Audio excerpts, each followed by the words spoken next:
नमस्कार, स्वागत है आप सभी का। मैं हूं आपके साथ रिशु त्यागी। नीट रिजल्ट देश के युवाओं के लिए बड़ा मुद्दा बन चुका है। फिर से एग्जामिनेशन री नीट से लेकर नेशनल टेस्टिंग एजेंसी एनटीए को बंद करने की मांग देश भर में उठ रही है। नीट रिजल्ट 2024 ने कई गंभीर सवाल उठाए हैं, जिसके जवाब स्टूडेंट्स और उनके परिवार वाले मांग रहे हैं। इस प्री मेडिकल एग्जामिनेशन में ऑल इंडिया रैंक पर 67 छात्र, एक ही सेंटर के 6 टॉपर स्टूडेंट, 1563 को ग्रेस मार्क्स और इससे पहले बिहार गुजरात में नीट पेपर लीक जैसे कई तथ्यों पर बात करते हुए छात्रों ने एनटीए पर कई सवाल उठाए हैं।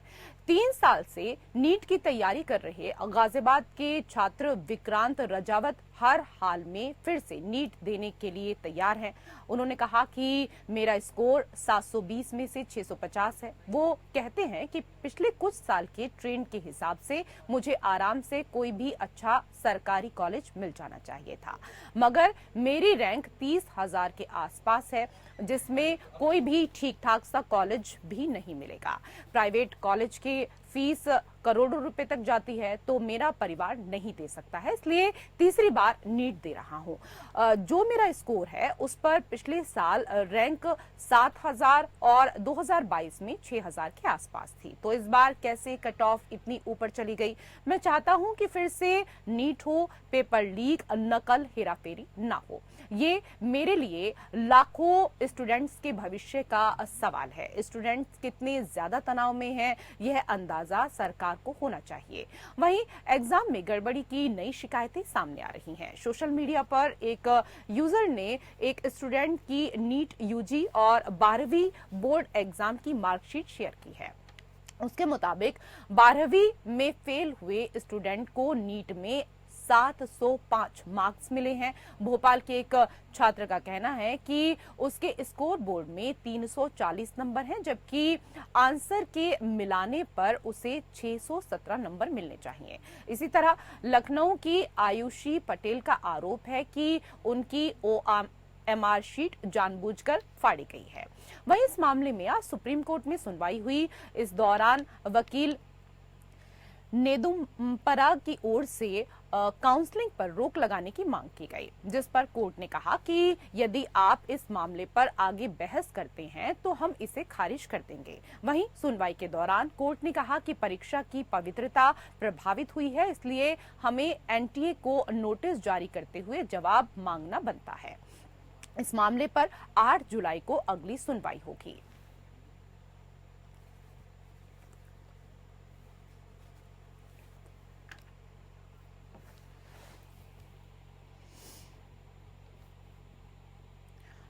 तो नीट पेपर मामले में सुप्रीम कोर्ट ने एनटीए से जवाब मांगा है, पर काउंसलिंग पर रोक नहीं रहेगी।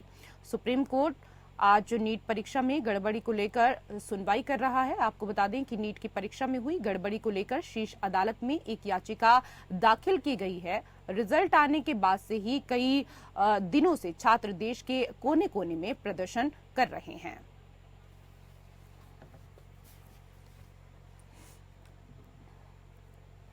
तो नीट यूजी प्रश्न पत्र लीक होने की खबरों के बीच इस दौरान छात्रों के एक समूह ने नए सिरे से नीट यूजी 2024 परीक्षा कराने की मांग करते हुए उच्चतम न्यायालय का रुख किया। गड़बड़ी का आरोप लगाते हुए कोर्ट में याचिका दाखिल की कि नीट यूजी 2024 रिजल्ट को वापस लिया जाए और फिर से परीक्षा कराई जाए। हालांकि सुनवाई के दौरान सुप्रीम कोर्ट से छात्रों को झटका लगा है। अदालत ने परीक्षा रद्द करने और काउंसलिंग प्रक्रिया पर रोक लगाने से इनकार कर दिया है। वहीं परीक्षा की मांग करने वाली याचिकाओं पर राष्ट्रीय परीक्षण एजेंसी को नोटिस जारी किया है। अदालत ने कहा कि परीक्षा की शुचिता प्रभावित हुई है, इसलिए एनटीए को जवाब देने की आवश्यकता है। रिजल्ट आने के बाद से ही कई दिनों से छात्र देश के कोने कोने में प्रदर्शन कर रहे थे। इस याचिका में रिजल्ट वापस लेने और दोबारा परीक्षा की मांग की गई है। वहीं परीक्षा के रिजल्ट में धांधली की जांच की मांग की गई है। आगे कहा गया कि एनटीए ने मनमानी ग्रेस मार्क दिए हैं। याचिकाकर्ता ने आशंका जताते हुए कहा कि यह तथ्य सामने आया कि एक सेंटर विशेष पर एग्जाम दे रहे 67 स्टूडेंट्स को फुल मार्क्स 720 तक दिए गए हैं। याचिका में आगे कहा गया कि नीट परीक्षा 5 मई को हुई और तभी से कई शिकायतें सामने आई, जिसमें पेपर लीक की बात कही गई। तो इसी विषय को लेकर हम चर्चा करेंगे। दो अतिथि हमारे साथ इस चर्चा के लिए जुड़ गए हैं, उनका परिचय आपके साथ करा देते हैं। हमारे साथ प्रोफेसर डॉक्टर MS परमार, आप पूर्व कुलपति रहे हैं, स्वागत है आपका। और हमारे साथ डॉक्टर संध्या कुमारी सिंह भी जुड़ गई हैं, आप शिक्षाविद हैं, आपका भी बहुत बहुत स्वागत। प्रोफेसर MS परमार जी, सर, क्योंकि नीट परीक्षा के परिणाम में जिस तरह की अनियमितताओं की बात की जा रही है, वह आरोप कितने व्यवहारिक हैं और गंभीर हैं? देखिए, देश को आजाद हुए 75 साल हो गए हैं या उससे अधिक हो गए हैं, और इस देश में नीट जैसी परीक्षा, जहां डॉक्टर तैयार होते हैं, आयुर्वेद के डॉक्टर तैयार होते हैं, दूसरे और भी अन्य क्षेत्रों के जो विषय के जो डॉक्टर हैं, डेंटिस्ट हैं, ये सब तैयार होते हैं, उनकी प्रवेश परीक्षा होती है, ये NTA आयोजित करता है। ये बड़ा दुर्भाग्यपूर्ण है कि इतने वर्षों बाद भी हम ऐसी परीक्षाओं में पारदर्शिता, ट्रांसपेरेंसी नहीं लाए, निष्पक्षता नहीं ला पाए। विद्यार्थी जो अपना आक्रोश जता रहे हैं, या विद्यार्थी जो अपना विरोध जता रहे हैं, या विद्यार्थी जो सुप्रीम कोर्ट में अपनी याचिका प्रस्तुत कर रहे हैं, कहीं न कहीं ऐसा लगता है कि बिना आग लगे धुआं नजर नहीं आता है, कुछ न कुछ तो गलत हुआ है। और जो मार्क्स देखने में आए हैं, उसमें ऐसा लगता है कि इतने टोटल आ नहीं सकते। जैसे 67 छात्र को 720 मार्क्स मिले हैं, इसी तरह से 717 या 719 जो मार्क्स हैं वो मिल ही नहीं सकते अगर उसका ठीक से कैलकुलेशन किया जाए। तो कहीं न कहीं ऐसा लगता है कि हम इस देश में किस तरह से डॉक्टरों की परीक्षा करवा रहे हैं, डॉक्टर्स तैयार कर रहे हैं, MBBS की परीक्षा आयोजित करवा रहे हैं, और शासकीय कॉलेजों में चूंकि फीस कम होती है और प्राइवेट कॉलेजों में करोड़ों रुपया फीस देना पड़ती है, तो कहीं न कहीं इस देश के विद्यार्थियों के साथ अन्याय हो रहा है। इसकी जांच होना चाहिए और जांच में जो भी दोषी हों उनको सामने लाना चाहिए। मुझे ऐसा लगता है कि परीक्षा के मामले में सुप्रीम कोर्ट भी कोई अच्छा निर्णय इस संबंध में देंगे। अभी तात्कालिक राहत छात्रों को नहीं मिली है, परंतु इस विषय में आगे छात्रों के, डॉक्टर्स के भविष्य को लेकर के निश्चित रूप से भारत का सर्वोच्च न्यायालय एक अच्छा निर्णय देगा, ऐसी हमें अपेक्षा है। ठीक है सर, आप कह रहे हैं कि विद्यार्थियों के साथ अन्याय हो रहा है, लेकिन संध्या जी, क्योंकि जिस तरह की गड़बड़ियों की बात आ रही है, वो तकनीकी खामियां हैं या आपको लगता है कि जानबूझ के छेड़छाड़ का मामला है? जी, मैं ये कहना चाहूंगी कि शिक्षा एक बहुत ही महत्वपूर्ण विषय है, और जिस देश में शिक्षा में गड़बड़ी होने लगे तो आप मान लीजिए कि वहाँ पतन होना निश्चित है। तो केवल तकनीकी ही नहीं, तकनीकी एक कारण हो सकता है, पर उसकी संभावना कम है, क्योंकि अगर तकनीकी में जरूरी है कि कोई ना कोई इससे पहले टेस्टिंग हुई होगी, प्री एग्जाम टेस्टिंग हुई होगी, तो वहां पर क्यों नहीं पकड़ा गया कि कहाँ पर गड़बड़ी है? क्योंकि कोई भी महत्वपूर्ण एक बड़ा एग्जाम था, नीट कोई छोटा मोटा एग्जाम तो था नहीं, तो अगर नहीं हुई कोई प्री टेस्टिंग तो वो होनी चाहिए थी, उसमें ही कमी पकड़ में आ जाती है। अगर मानवीय भूल हुई है तो वो भी समझ में आ जाता, पर इतनी बड़ी भूल नहीं हो सकती, तो निश्चित ही इसमें कुछ न कुछ गड़बड़ी हुई है। और मैं तो ये कहना चाहूंगी कि किसी भी शिक्षा में या शिक्षा के पीछे जो व्यक्ति हैं, तो उसका जो रूट कारण होता है, जड़ से हमें समस्या को देखनी है, क्योंकि जो NTA में भी बैठे होंगे उन्होंने भी अपनी शिक्षा कहीं न कहीं से प्राप्त की हुई होगी। तो शिक्षा में जब आपके मूल्यों का ह्रास हो रहा हो, मूल्य पतन होते जा रहे हैं मूल्यों में, और पैसा एक बहुत अहम चीज हो जाए जिस समाज में, तो जबकि शिक्षा और शिक्षा जगत से आती हूँ मैं, तो मैं ये कहना चाहूंगी कि शिक्षा में बहुत ही पवित्रता होनी चाहिए, और इसको मैं चाहूंगी कि सुप्रीम कोर्ट अपना निर्णय बहुत अच्छा दे। अभी इसमें 8 जुलाई को डेट है आगे की, और इसको बहुत ही सख्ती से लिया जाए, और इसको एक संवेदनशील है ये बहुत मामला, और केवल इसी बार नहीं, बहुत सारे उससे भी पहले ऐसी चीजें हो चुकी है कि बड़ी बड़ी परीक्षाओं में इस तरीके की लीपापोती भी करी जाती रही है। तो मैं चाहूंगी कि इस बार कम से कम हमारे देश में एक जो सख्त नियम है वो आए एग्जाम्स, और इसमें जो तकनीकी खामी जो हैं या कोई भी टेक्निकल फ्लॉज हैं, मानवीय कहीं गड़बड़ी है, तो उनको आइडेंटिफाई करी जाए और सख्त से सख्त कार्रवाई करी मतलब जाए। अगर मानवीय कमी कहीं होती है तो उसको दुरुस्त किया जाए, क्योंकि शिक्षा में तो कम से कम पवित्रता होनी ही चाहिए। संध्या जी इस बात को कह रही हैं, एमएस परमार जी।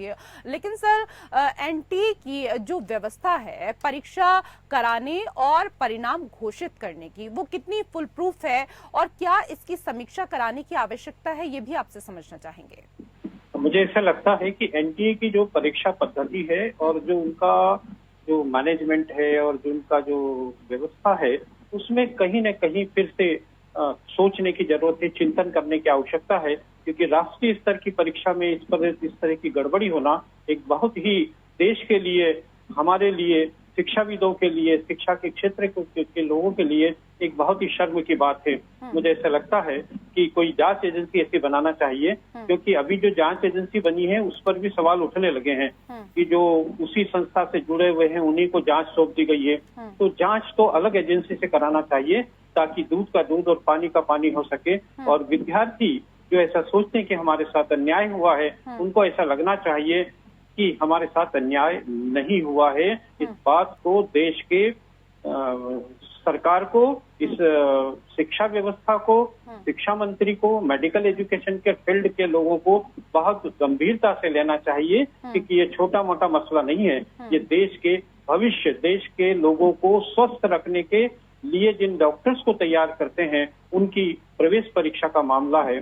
तो इस विषय पर बहुत गंभीरता से जांच कराना चाहिए। मैं तो ऐसा मानता हूं, कुछ विद्यार्थी सीबीआई जांच की भी मांग कर रहे हैं। तो कहीं न कहीं ऐसी एजेंसी हो जो निष्पक्षता से इसकी जांच करे, और इसकी पुनः परीक्षा की अगर आवश्यकता हो तो पुनः परीक्षा भी करवाना चाहिए। क्योंकि जिन विद्यार्थियों ने कई सालों से मेहनत की है, उनके साथ में किसी भी तरह का कोई उनका नुकसान हो, ऐसा नहीं होना चाहिए। चाहे मानवीय भूल हो या तकनीकी भूल हो या जानबूझ करके की गई भूल हो, उसको सुधारना बहुत बहुत जरूरी है, ताकि शिक्षा के क्षेत्र में इस तरह की बातों को हम चर्चा का विषय न बनाना पड़े। एक पवित्रता के साथ, एक निष्पक्षता के साथ, एक पारदर्शिता के साथ में इस देश में शिक्षा को आगे बढ़ाया जाना चाहिए। बिल्कुल, शिक्षा के क्षेत्र में ऐसी बातों को स्थान होना भी नहीं चाहिए। और जिस तरीके से आप कह रहे हैं कि जांच अलग एजेंसी से होनी चाहिए, तो कहीं ना कहीं इसकी जो निष्पक्षता है वो बनी रहेगी।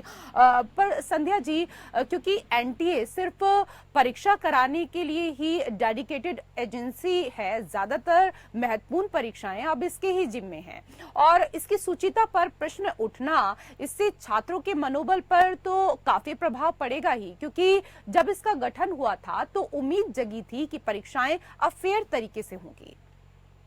जी, मैं आपसे बिल्कुल सहमत हूँ, क्योंकि जो बच्चों का मनोबल होता है, बच्चे जो होते हैं वो बहुत ही सरल भाव के होते हैं, सरल मानसिकता के होते हैं। और जब उनको लगता है कि देश में इतनी बड़ी एजेंसी जो है, जिसका गठन ही इस भावना से हुआ था कि जो भी गड़बड़ियां या खामियां पूर्व में होती आई थी, कि उनकी कमियों को दूर करेगा, तो वो कहीं ना कहीं उस पर बहुत भारी एक कुठाराघात कह लीजिए, और ये कह लीजिए कि जो बच्चे हैं उनका जो विश्वास है वो बिल्कुल ही डगमगाया है। और केवल यही नहीं कि विश्वास, इसमें एक मानसिक भी होता है, एक इमोशनल एस्पेक्ट भी होता है। तो जो इमोशनल एस्पेक्ट है वो भी उनका इफेक्ट होता है। और अगर हमारे पास जो अच्छे छात्र हैं, अच्छे बच्चे हैं, जिन्होंने बहुत मेहनत करी है, और उनको अगर मौका ना मिले, तो आप सोचिए कि जो आने वाली पीढ़ी है उनके मनोभाव पर क्या असर पड़ेगा, और उनकी विचारधारा बदल जाएगी देश के प्रति और हमारे जो सिस्टम्स हैं उनके प्रति। तो जो भी जो नेशनल टेस्टिंग जो एजेंसी है, उसको बहुत ही इसको बारीकी से देखना पड़ेगा। अगर कहीं ट्रेनिंग की भी, मैं तो कहूँगी केवल भूल ही नहीं है, ट्रेनिंग की भी कमी होती है। और कई बार हबड़ा सबड़ी में भी क्या होता है कि चीजें बहुत सारी छूट जाती है। तो कहाँ कहाँ कमियां हैं, लूप होल्स कहाँ हैं, क्योंकि एक भी बच्चा निराश न जाए। हमारा देश ऐसा हो कि एक भी बच्चे को लगे कि मेरा देश इतना अच्छा है कि मुझे एक फेयर प्लेटफॉर्म मिलेगा, मेरी क्षमताओं को एक अच्छा एक जरिया मिलेगा। तो जब उसमें ही प्रॉब्लम आ जाए तो आप बताइए कि जो मेडिकल फील्ड है जहां पर कि पेशेंट से यानी कि मरीज से एक हम लाइफ सपोर्ट करते हैं उन बच्चों को जो आगे चलकर डॉक्टर्स बनते हैं, तो अगर उनमें ही इस तरीके की भावना होगी और एक जो छात्र डिजर्व नहीं करता वो चला जाएगा मेडिकल फील्ड में, तो आप देखिए कि पूर्व में भी ऐसी उदाहरण मिले हैं कि जी चाची पेट में छूट गई। ठीक है, तो काबिलियत को कभी नहीं रुकना चाहिए, काबिलियत को हर समय बढ़ावा देना चाहिए और देश का कर्तव्य है, मैं तो कहूंगी ये हम सबका कर्तव्य है कि हम उस मुकाम तक आवाज पहुंचाए कि जो एजेंसीज हैं उनको मजबूरन होकर अपने खामियों को ठीक करना पड़े। कह देना कि नहीं हम ठीक करेंगे या नहीं ये तो कोई और गड़बड़ी है, ये गलत बात है। हमें क्रिटिकली अगर कहीं गड़बड़ हुई है उसको क्रिटिकल एनालिसिस करना बहुत जरूरी है। हमें पहले अपनी खामियों को एक्सेप्ट करना चाहिए और उसमें अगर जो भी परिवर्तन जरूरी है वो करना चाहिए, क्योंकि छात्रों का मनोबल और उनका जो भविष्य, केवल मनोबल ही नहीं उनका पूरा भविष्य, एक सुंदर भविष्य, वो कहीं ना कहीं डैमेज न हो जाए। तो इसके साथ इनको बहुत ही ज्यादा संवेदनशील होना पड़ेगा। हैं MS परमार जी, क्योंकि सर इतने वर्षों से लगातार सुधार की बात हो रही है, इसके बाद भी फेयर परीक्षा कराना इस देश में आज भी चुनौती है। ये संस्थागत समस्या है या परीक्षाओं को लेकर हम उतने गंभीर नहीं हुए हैं सर? देखिए, ये नीट की परीक्षा हो, चाहे विश्वविद्यालय की परीक्षाएं हो या अन्य परीक्षाओं हो, इसमें बहुत ही सुधार की आवश्यकता है। मैंने कुलपति के रूप में पूरी विश्वविद्यालय की परीक्षाओं को देखा है। मैंने इसके पूर्व हमारे इंदौर में देवी अहिल्या विश्वविद्यालय की परीक्षा का प्रभार मेरे पास था, उस समय मैंने देखा है। तो प्रश्न पत्र आउट होना या गलत प्रश्न पत्र दे देना, इस तरह की घटनाएं होना इस देश के लिए अच्छा नहीं है।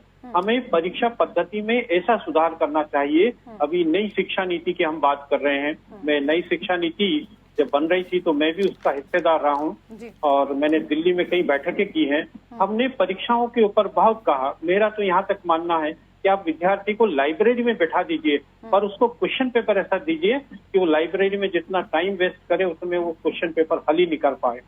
तो हमारे यहाँ परीक्षा में सुधार और विश्वसनीयता बहुत आवश्यक है। उसका जो सिस्टम है उसको इस तरह से डेवलप करें कि नकल होने की संभावना या इस तरह की बातों की, हमें इस तरह की बातों को सुनना ही ना पड़े और क्वेश्चन पेपर को इस तरह से वितरित किया जाए, इस तरह से भेजा जाए, उसकी गोपनीयता को बरकरार रखा जाए कि इस तरह की बातें देश में नहीं होना चाहिए। क्योंकि हम अब एक विकसित देश होने की ओर बढ़ने की बात कर रहे हैं, परंतु हमारे यहाँ शिक्षा व्यवस्था अभी भी बहुत उसमें सुधार की आवश्यकता है, मेरा तो ऐसा मानना है। क्योंकि जिस नीट की परीक्षा आप बात कर रहे हैं, भगवान के बाद डॉक्टर को लोग मानते हैं कि वो लोगों के जीवन को बचाता है, परंतु ऐसे में इस तरह का जो प्रकरण अभी जो सामने आया है नीट की परीक्षा के मसले में, ये बिल्कुल बहुत ही, क्या कहूँ, मेरे लिए तो ऐसा लग रहा है कि ये असहनीय जैसा मामला है। इस पर बहुत कड़ाई से कार्रवाई हो, बहुत मजबूती से इस पर कुछ निर्णय लिए जाएं कि इस तरह की घटनाएं आने वाले समय में ना घटें और शिक्षा को हम एक पवित्रता की ओर बढ़ाएं, शिक्षा को एक ऐसे स्तर पर ले जाएं। हम लोग कहते हैं कि हम तो विश्व गुरु थे, हम शिक्षा क्षेत्र में बहुत आगे थे, तो हमारी शिक्षा व्यवस्था, परीक्षा पद्धति को ऐसा चिंतन मनन विचार करके बनाना चाहिए कि इस तरह के मामले देश में न हो। इस पर हमें बहुत ही गंभीरता से शिक्षाविदों को, सरकार को और अन्य, मैं तो कहता हूँ मीडिया को भी इस पर सहयोग करना चाहिए। मीडिया की भूमिका हर क्षेत्र में महत्वपूर्ण होती है, तो मीडिया को भी इस मुद्दे को बहुत जो पुरजोर सर, देखिए, हम होना तो चाहिए अपनी कि हम भूमिका देश निभा में ही किस रहे हैं तरह ना से कि शिक्षा व्यवस्था को अच्छी जी कर सकते हैं। बिल्कुल, हम अपनी भूमिका निभा रहे हैं, इस विषय पर हम भी चिंतन मनन कर रहे हैं, इसीलिए तो आप दोनों को आज हमने यहाँ पर डिबेट में बिठाया है। और चिंतन मनन करने की बहुत अधिक आवश्यकता आने वाले समय में हो गई है डॉक्टर संध्या जी। लेकिन कोर्ट ने तो फिलहाल काउंसलिंग पर रोक लगाने से मना किया है, हालांकि उसकी जो टिप्पणी है वो बहुत महत्वपूर्ण है। जी, ऐसा ही हुआ है और ये भी एक दुर्भाग्यपूर्ण है, क्योंकि अगर कहीं कोई मसला इतना गंभीर उठा है तो मैं चाहूंगी कि कोर्ट अगर थोड़ी देर के लिए इसमें कोई और व्यवस्था कर पाए, जिससे कि थोड़ा सा बच्चों को ये लगे कि मतलब कि उनके प्रति कोई न्याय की जो प्रणाली है उसमें ठीक प्रकार से कार्रवाई हो रही है, तो वो और भी सराहनीय होगी। हालांकि मुझे पूर्ण विश्वास है कि सुप्रीम कोर्ट अल्टीमेटली एक अच्छा फैसला ही सुनाएगा। यही देश की सरकार का मंतव्य रहा है और आगे भी रहेगा। और जैसे कि अभी मेरे साथी जो बोल रहे थे कि जो एग्जाम सिस्टम है उसमें परिवर्तन की, जी हाँ, केवल एग्जाम सिस्टम में ही नहीं, पूरी ही शिक्षा व्यवस्था में एवं शिक्षा प्रणाली में मूलभूत परिवर्तन की आवश्यकता है। क्योंकि आज हम क्या कर रहे हैं कि जो भी हमें मिल रहा है उसको हम शिक्षा में केवल लेके आ रहे हैं और ठूस दे रहे हैं। एक प्रकार से हम उसको ना तो एनवायरमेंटली देखते हैं कि मौसम क्या है एग्जाम का, ठीक है, क्योंकि मौसम से बहुत सारी चीजें का भी जुड़ाव होता है।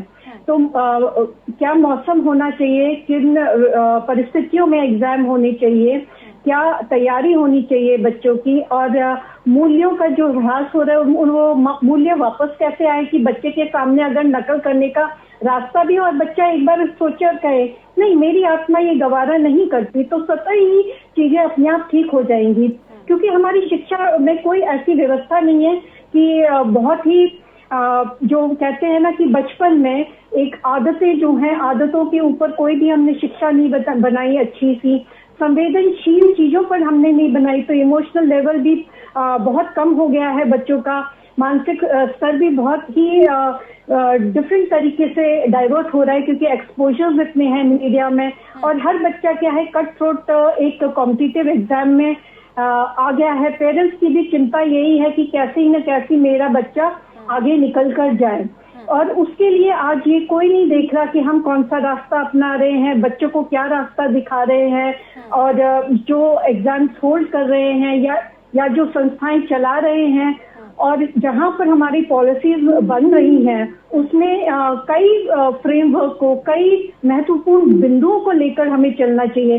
क्योंकि mental, physical, emotional and social development के साथ अगर हम नहीं बनाएंगे चीजों को या शिक्षा को, तो शिक्षा में तो कमियां रहेंगी। बहुत ज्यादा इसमें काम करने की जरूरत है और बहुत ही व्यापक ढंग से, बहुत बारीकी से शिक्षा के क्षेत्र में व्यापक स्तर पर कार्य करने की आवश्यकता है। चलते चलते अंतिम सवाल एमएस परमार जी, क्योंकि समय कम है तो सर संक्षेप में मैं आपसे इसका उत्तर चाहूंगी। क्योंकि सर एक महत्वपूर्ण बात यह है कि एनटीए से जितनी उम्मीदें और जो लक्ष्य है उसके जिम्मे रखे गए, क्या उस हिसाब से संस्था को सामर्थ्य भी दिया गया, संसाधन भी दिया गया, या परीक्षा जरूरतों और संभावित अनियमितताओं का आकलन कर एनटीए स्वयं को तैयार करने में पूरी तरह सफल नहीं रहा?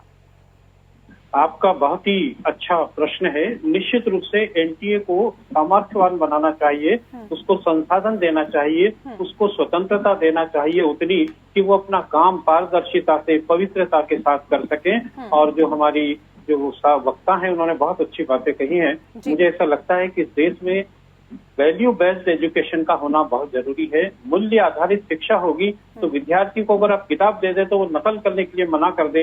ऐसे हमारे देश के नागरिक तैयार करने होंगे। और एनटीए पर जो प्रश्न चिन्ह लगा है, निश्चित रूप पर विचार होना चाहिए और उस पर सुधार की आवश्यकता है। निश्चित रूप से सुधार की आवश्यकता। जी सर, बहुत बहुत धन्यवाद आपका हमारे साथ इस चर्चा में जुड़ने के लिए। डॉक्टर संध्या, आपका भी बहुत बहुत धन्यवाद। और इसी के साथ इस विशेष पेशकश में मेरे साथ फिलहाल इतना ही। नमस्कार।